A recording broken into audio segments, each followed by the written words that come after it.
If you worry about feeling hungry when you're doing weight loss, I want to explain to you what might be going on and how it can completely change when you use the right, sustainable, wise, healthy eating approach instead of using weight loss diets. So it's a common frustration. I try to eat better, I try to lose weight, but I end up getting too hungry. I want you to understand why that's happening. What's the biology here? What's the psychology here? How do we change this? So we're going to cover today why hunger can feel overwhelming, but it doesn't have to, how to shift our response to hungry feelings so we can thoroughly nourish our bodies, feel satisfied, and get the results we want, all at the same time. So I want you to understand the real reason why we feel too hungry. This is something that is unique to these times and this environment, the way that we're feeling hungry. What's going on is we're not eating enough of the highly nutritious foods. So our bodies keep asking for more. No matter how much we eat, they keep asking for more. And the really unfortunate thing is most of what we end up eating still is not nourishing. It's not nutritious. So our body keeps saying, yeah, I still need more, right? So we're in this terrible situation without realizing it. It's not that our body needs more calories, it's that it needs more nutrients. So the standard Western diet has plenty of calories, but less than half of what we're eating is actually highly nutritious foods. Too much of our food is highly processed and not highly nutritious. I want you to know this about hunger. Hunger is a perception. We end up thinking, I'm hungry, I have to eat. I used to have that feeling. It was a very anxious feeling like, oh no, I'm getting lightheaded. I'm feeling really hungry. I need to eat right now, like it was an emergency. And I had to find a way to escape that perception in order to change my eating. And then when I changed my eating, the insatiable hunger went away. So I want you to understand that today. Hunger is a perception. So what does that mean? The research finds that hungry feelings are not like a fuel gauge. They're not actually telling us you need fuel, you need food right now. That's not really what's going on when we feel hungry. When we feel hungry, I feel hungry, it's a matter of biology, things that are happening inside our body, and it's a matter of interpretation. So what do we think is going on? What do we take it to mean? Hunger is a perception. Our perception of hunger is highly influenced by learning and by environmental cues. So let's understand hunger a little better so we can better control how we respond to it. So first is there is a bodily sensation that we interpret as hunger. Where do you feel hunger? Like, do you feel it in your stomach? Do you feel something in your stomach? Can you describe it? Do you feel lightheaded, low energy levels, or grouchy kind of mood? I used to get very grouchy and I used to get very lightheaded. And to me, it always meant, I must need to eat. I must need to eat right now. And it came with this anxious, edgy kind of feeling. I'll never forget visiting Denver for the first time, interviewing for graduate school. And I wasn't used to the altitude at all. And I just kept eating and eating and eating because lightheaded to me meant you need to eat. And after I was eating and eating and eating for several days, I thought, what is this? Why am I eating so much? I thought, I always think lightheadedness means I need to eat. But in this case, it means I'm at an altitude that I'm not used to and my brain isn't getting the oxygen it's used to. That's what it means.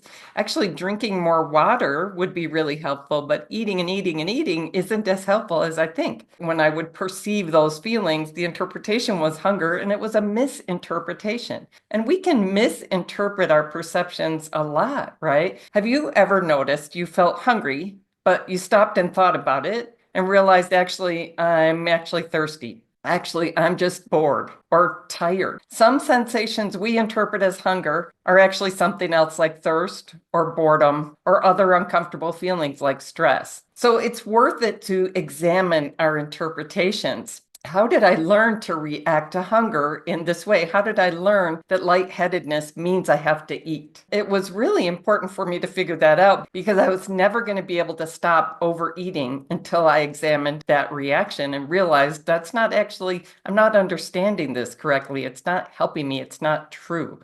So think about how you learn to react to hunger. How many of you had the experience in childhood? I would love to see in the comments. How many of you had the experience where if you were upset or mad, an adult who loved you would give you food? Like, here, shut up about the being mad. Or if you wanted something, and they would give you food, they would give you candy. How many of us learned every time I'm upset, every time I have an unhappy emotional reaction, I eat and then I feel a little better. So we can end up eating in this very emotional kind of way, frustrated with ourselves, but it's what we learned. So what we really want to do is slow down and just really question our interpretations. My favorite way to do this is, I'm really hungry. Is that true though? I want to say it in kind of a lighthearted way. I'm not trying to beat myself up. I just want to go, yeah, but is it true? Am I actually even really hungry? Also, the ways that we learn to react to hunger have to do with the food environment that we grew up in, which you might have heard me say is very deranged. And so part of what we've learned is due to the food industry manipulation of our brains and our habits. I feel an empty sensation. Well, what might that mean? I need to really slow down from I feel an empty sensation to I need to eat, right? So what's in between there? I feel an empty sensation. What might that mean? Might it mean I'm really thirsty? Might it mean I'm really frustrated with somebody? Might it mean I'm feeling really unappreciated and unloved? Might it mean I need a hug? There's more direct ways to get a lot of these needs met than eating something, and healthier ways, right? So we really want to insert a pause here, really interrupt our autopilot responses when we're changing our eating habits. Later, we want our healthy eating habits to go on autopilot, just like our bad habits are now.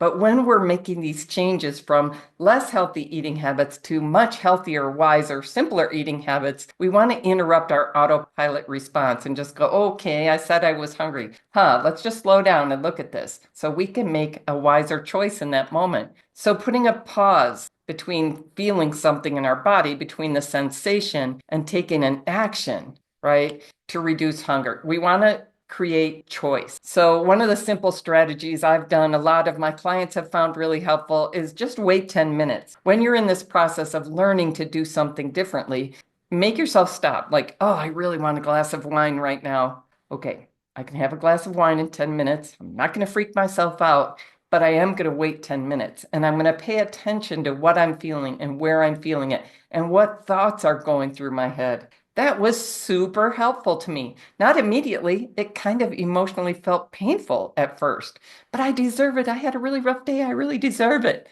Do I want to be saying I deserve this thing that's bad for me? What am I saying? Is everything I say that about something that hurts me? So this 10-minute pause, when I made that a habit for a little while, it became really helpful for making more empowered choices. Another strategy is really eat nutrient-dense foods. Make sure you eat those first. So whenever I feel like this anxious, edgy, insatiable kind of hunger, okay, I'm going to eat something in 10 minutes. What if I make sure it's something nutrient dense? I'm just going to get more aware and make more of an empowered choice coming from the wiser part of my brain for a while. So what's the biology of hunger? What is driving this on a biological basis? So one thing is our blood sugar levels. One thing I learned to do was eat frequently, eat every few hours, because I felt like this dizzy sensation I would get, this sensation of getting faint, related to having blood sugar crashes, which it probably did. But what I didn't realize is eating too often was causing those blood sugar crashes. It was causing this big spike. What I ate and how often I ate was causing big spikes and then big crashes. Spike, crash, spike, crash. I lived like that for years, and it was really affecting my health and it was really affecting my weight. But I really believed I had to do it because I would get this blood sugar crash.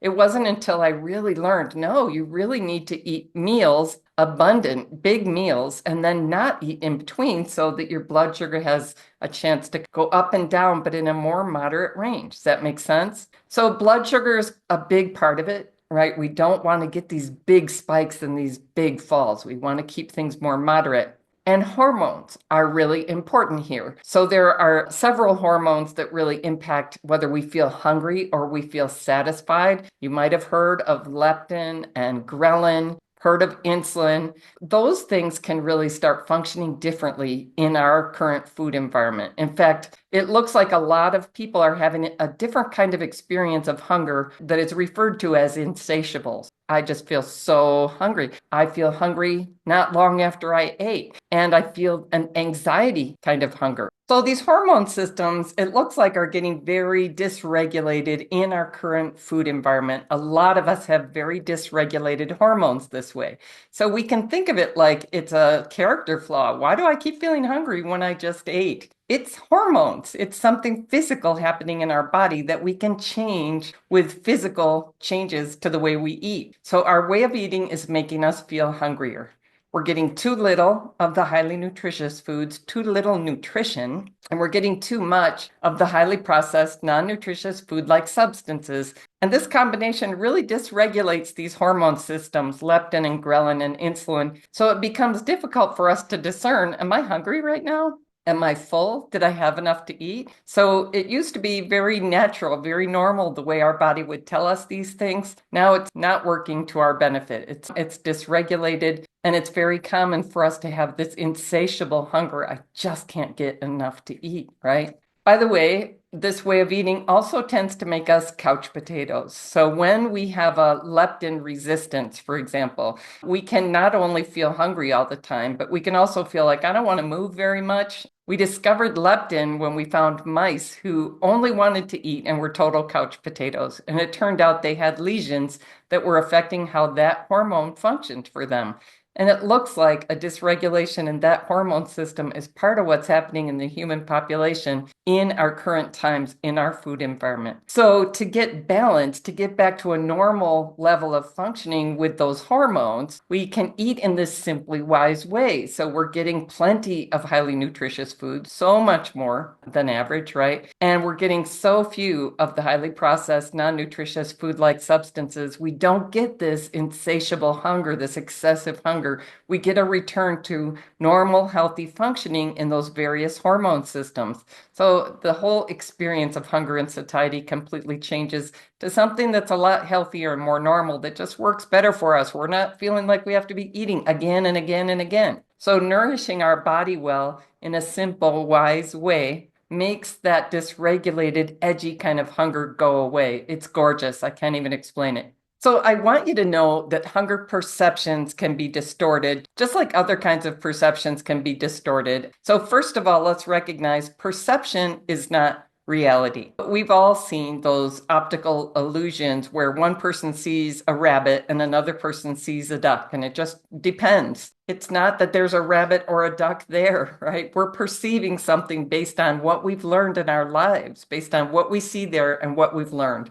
So there's our sensation, what comes into our visual senses, and there's our interpretation of what it means. And it's so fast, we don't even realize that we're making an interpretation. I've been watching videos lately about plane crashes and what has to all come together for a plane crash to happen. It's kind of interesting.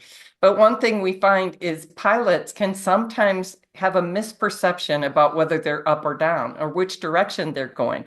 So they can perceive we are falling, we are going down so fast, when the truth is they're going up really fast. And so the pilot is trying to correct for this. If the instruments aren't working correctly or they're not looking at the instruments correctly, and their perception tells them we're falling, we're going down really fast, the pilot can be pulling back, trying to go up. And if the problem actually was we're going up too fast, pulling even harder back is going to make that worse and lead to a stall, and that can lead to a crash. So it can be really, really important to have a misperception in that area. For me, misperceiving hunger was really becoming a problem in my life. It was really affecting my life. So I really encourage you, notice that this is a perception. It's not a reality. When we say, I'm hungry, I have to eat, we had a sensation, we had a perception, an interpretation of what that meant, and then we had a conclusion, I need to take this action. Slow down, slow it all down, right? And question, what's the reality here? Hunger, like other perceptions, can be misinterpreted. We can take a more wise, thoughtful approach to this. So instead of fearing hunger, oh no, I'm feeling hungry, I have to eat right now, see it as useful feedback. Just get curious about it. Am I really hungry? Is this really hunger? Or is it a discomfort that comes from a different kind of need, like feeling unappreciated, like feeling sad or frustrated or thirsty or just low energy for some other kind of reason, right? We do get a kind of lull in our energy every day according to circadian rhythms. It doesn't always mean we have to eat at that time. One of the things I have found helpful, because I eat abundant, nutritious meals 3 times a day, if I'm feeling a little bit hungry, well, did I have abundant, nutritious foods at my last meal? Yes, I did. I weighed my food. It was a lot of food, like it was around a pound of food. It was a lot, and it was nutritious food. So I'm not sure I believe this is hunger.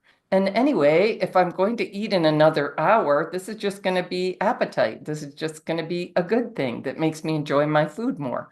Like nobody died of starvation between lunch and dinner or dinner and breakfast, right? But that anxious feeling I used to get can come up again if I start letting my eating go back more towards the typical Western diet. So we can really choose healthy, nourishing responses to the feelings of hunger instead of a knee-jerk reaction that might actually be making it worse. So to wrap up, let's take a new approach to hunger. The key takeaway here, hunger is not an emergency. It's information. Like we can think about what it means. We can slow down and choose our response. When we get enough of the truly highly nutritious foods and we get curious about any feelings of hunger, what is that? We can make it work for us instead of against us. So simple steps. Eat more highly nutritious foods, nutrient-dense foods, more, right? Take a break from processed foods for a while to let those hormone systems heal and get working like normal again. It's amazing. Observe your hunger without rushing to act on it, and notice and reframe your interpretations. So I'd love to hear from you. What have you experienced with hunger? What would it be like to slow down and look at this differently, to just question it, right? And really care about healing those hormonal systems that are making you feel more hungry than you ought to be feeling. It's amazing to help change your biochemistry with the right foods and find, wow, it changes my whole experience of life, right? People tell me all the time, I feel so much calmer. That's partly due to our gut microbiome. It's partly due to hormones. It's partly due to not having too much mental space taken up with trying to figure out all the time what's healthy to eat. Eating can be so much more joyful when we figure out how to nourish our bodies enough that we just don't have that insatiable hunger anymore. We don't have cravings anymore. I can't wait for you to experience this. Let me know if you could use some help.